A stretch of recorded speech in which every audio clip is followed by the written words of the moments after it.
Bonjour. Dans notre édition spéciale du jour, nous aborderons ce thème. Rébellion des enfants. Juste avant, prions. Notre Seigneur et notre Dieu,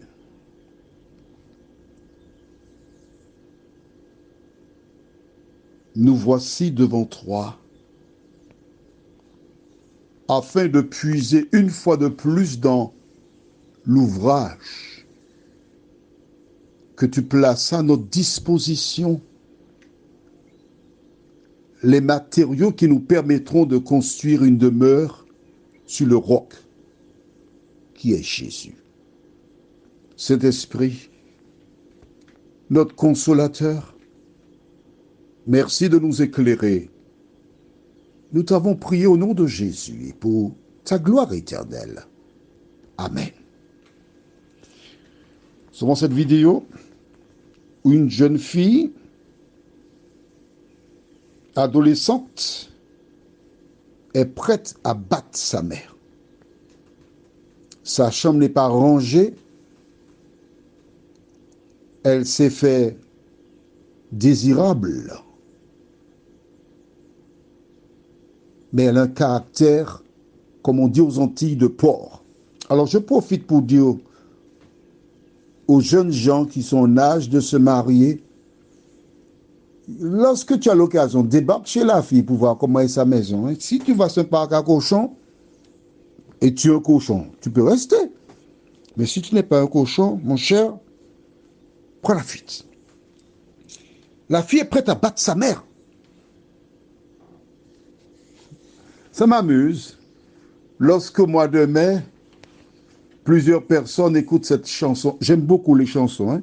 Mais il y a un homme, il a composé une chanson, monsieur... Est-ce que je dois dire... D'accord, monsieur Ozzy Lafontaine.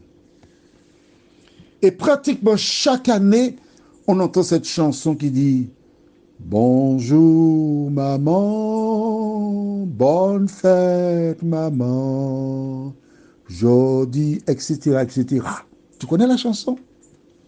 Et puis on débarque chez maman avec une boîte bien emballée, cadeau, bonne fête maman. Ah maman, bonne fête maman. Et le lendemain de la fête, hé gars, femme là, maintenant c'est là, hein? Et regarde la femme, j'étais entendu suffisamment. Hein? La fête des mères, c'est pas un jour fixé par les hommes. La fête des mères, c'est chaque jour. Et chaque année, quand j'entends cette chanson, je pense à ma mère.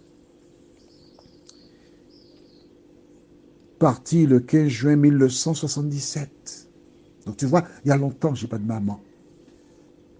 Mais la mère qui m'a mis au monde. Mais toutes les femmes âgées sont mes mères. Et j'agis envers elles comme ma mère. Et il y a certaines, comme par exemple Léonie, que j'appelle tous les lundis, mercredi, vendredi, samedi après-midi. J'échange avec elle, je prie avec elle. Parce que vois-tu, ton cahier, ouvre-le. Et tu écris Exode 20, verset 12. Exode 20, verset 12. Tu sais, c'est dans l'Ancien Testament que tu trouves ça. On en parle brièvement, mais Dieu a donné un ordre. Je cite, Exode 20, verset 12. Honore ton père et ta mère, afin que tes jours se prolongent dans le pays que l'Éternel, ton Dieu, te donne. Le devoir de chaque enfant consiste à honorer, respecter ses parents. Tu comprends mieux pourquoi le diable dit aux gens, ne lisez pas l'Ancien Testament? C'est pour que les gens reproduisent ce que fait cette jeune fille. Quand j'étais gamin, j'aimais beaucoup jouer à la dinette. Ah ouais, c'était bien. Hein? Malheureusement, ah ben non, je dis malheureusement. Heureusement que lorsqu'on faisait dinette, il y avait un mariage, mais il n'y avait pas de lune de miel. Mais on faisait baptême.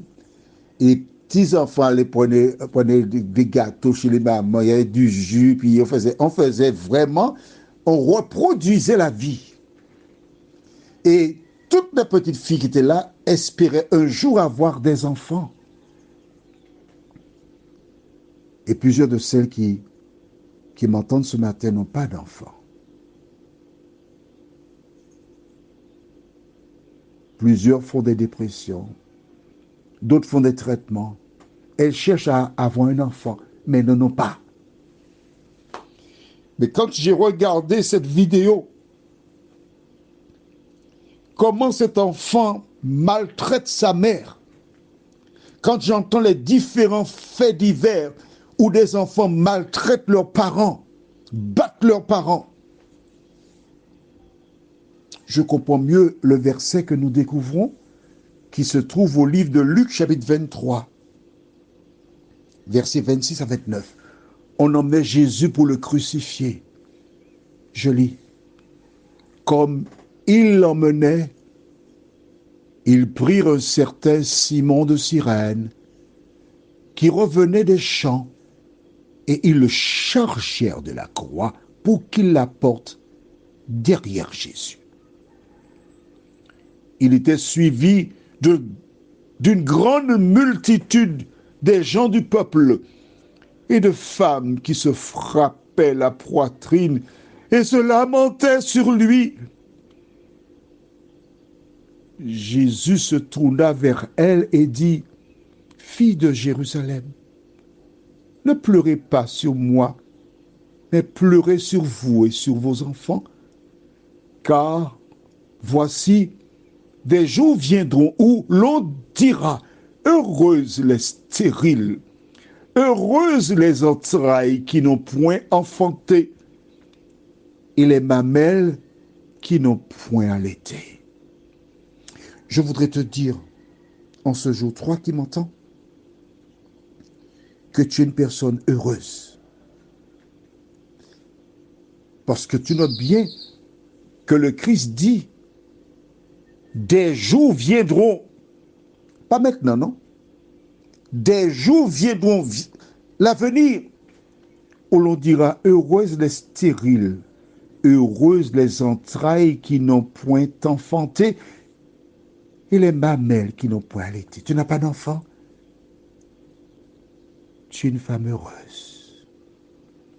Parce que Dieu, dans son omniscience, il savait que ce serait difficile pour toi. Il a évité que tu connaisses un drame. Il a évité que tu aies un enfant qui tourne mal.